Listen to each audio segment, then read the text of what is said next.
Dito naman po nakalagay po yung toton po natin by 3 for 700. So nilipat natin siya dito. Naman po is yung sa Hot Wheels po natin na hanger. So bali updated na po siya. So lahat na po is may mga frame. So yan. Tapos updated na din natin parody po dito sa Hot Wheels. So yan. Bali dito naman po, bagong display po namin sa PQ collar natin. So nasa power table na po siya nakalagay. So updated na po siya.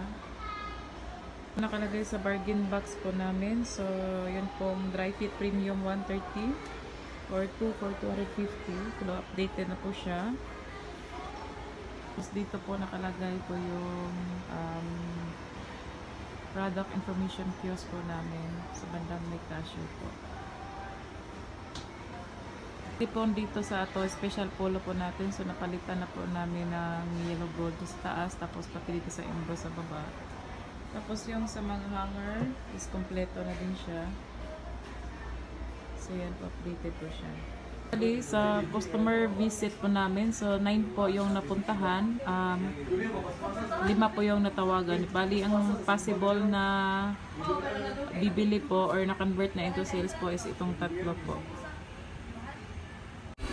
Dito naman po is yung sa dry fit natin premium white and black.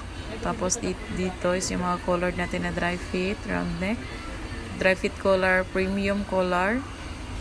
So yan. Tapos ito naman sa left side is yung mga CVC po natin, men's. Pinakadulo yung mga other product, jackets. So yun lamang po. Thank you.